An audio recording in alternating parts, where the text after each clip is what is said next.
तुम्हारा फोन है ये? तुम्हारा फोन है ये? बात नहीं है, लेकिन आप बोल सकते थे ना। हेलो।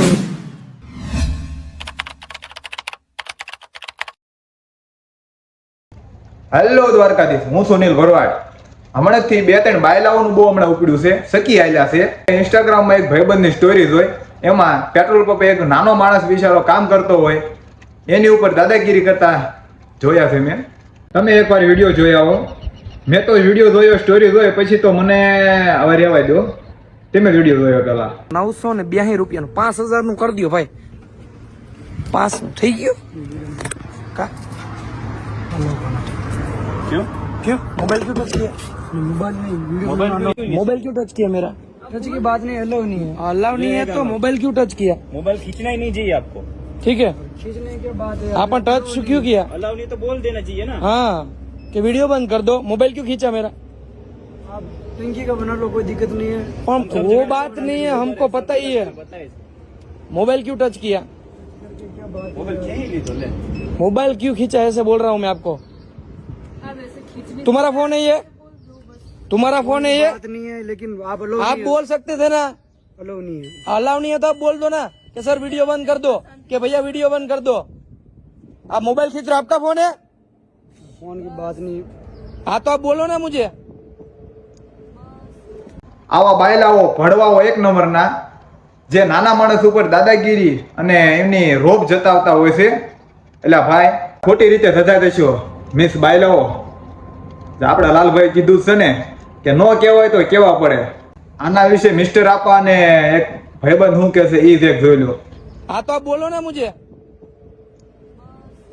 થોડાક પૈસા હું બની ગયા, થોડુંક હાલી હું ગયું. આ ભાઈ ખુદને મોટી તોપ સમજવા માંડ્યો. એક પેટ્રોલ પંપમાં નોકરી કરતા વ્યક્તિને આવી રીતના સાહેબ મન ફાવે એમ કચકાવે છે. નાનો માણસ છે. અને જો હજી તમે આને આવા ક્રિએટરને સપોર્ટ કરતા હો ને ભાઈ, તો તમારાથી મોટો કોઈ મૂર્ખો માણસ જ નથી. અને જો તમારામાં થોડી કઈ ઇન્સાનિયત હોય ને ભાઈ, તો અત્યારે જ જાઓ આની આઈડી યુટ્યુબમાં સર્ચ મારો અને રિપોર્ટ મારો. એટલે આને ખબર પડે કે કોઈક નાના માણસને હેરાન કરવાનો નતીજો શું આવે. અરે ગોપની સસ્તી પસ્તી, એને પર્સનલી ના કહેવાય, એને પર્સનલી કહેવાય બેટા. શું કહેવાય? પર્સનલી કહેવાય. હા, અને કેવો મસ્તી લાગતો હતો, એકદમ રૂડો રૂપાલો ગોટીકલા જેવો. તું કોમેડી વિડીયો બનાવતો હતો ત્યારે કેવો લાગતો હતો મસ્તીનો. હવે પાસે નારે જાગી ગયો, નથી મજા આવતી. ઓલી ગિફ્ટ આપી હતી આપણે આમાં ઇન્સ્ટાગ્રામમાં મસ્ત મસ્ત, ભૂલી ગયો એટલા દીમાં. અમને ખબર એક તાર પાસે યુટ્યુબ ચેનલ હે જોઈ ગિફ્ટ એમાં કરી કઈ ગયેલા. ચાલો એનો જઈ બે ચાર એટલે વળી થોડુંક મોઢું ખોલીને મોઢેથી ખરીદે. આખો ખેલ બગડી જાય યાર. હાલો કરી કઈક હવે. સાચી વાત છે ભાઈ, પોતાની મિસ નો ફેસ રિવલ કરીને ભાઈ તમે ઉપડ્યા છો. પણ આમાં એમ કે બોલાય નહીં, વિરોધ થઈ જાય. વિરોધ હંમેશા મરદ માણસનો જ થાય. આખી દુનિયાને ખબર છે. તો આમાં કંઈક કંઈક કીડિયું ઝપટે ચડી જાય. અને તું મરદ છો? ખરેખર મને વિશ્વાસ નથી આવતો તું મરદ છો. અને મરદ માણસ હોય ને ભાઈ, એ કદાચ મરી જાય તો પોતાના ઘરની આબરૂ જાહેરમાં તો ના જ મૂકે. આને મરદ કહેવાય. એટલે ભાઈ તમે તમારા ઘરની આબરૂને સોશિયલ મીડિયા ઉપર લાવો છો ને પાછા એમ કહો છો કે અમે બોલશું તો અમારો વિરોધ થઈ જાય છે.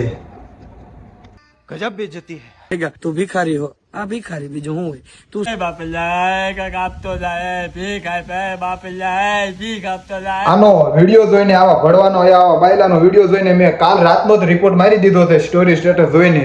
અને મેં મારી ઇન્સ્ટાગ્રામની સ્ટોરી પર લગાડી છે કઈ રીતે રિપોર્ટ મારો.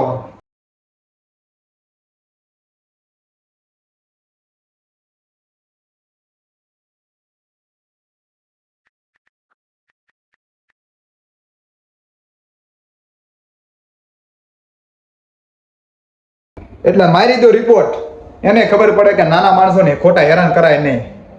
જય દ્વારકાધીશ, જય શ્રી રામ.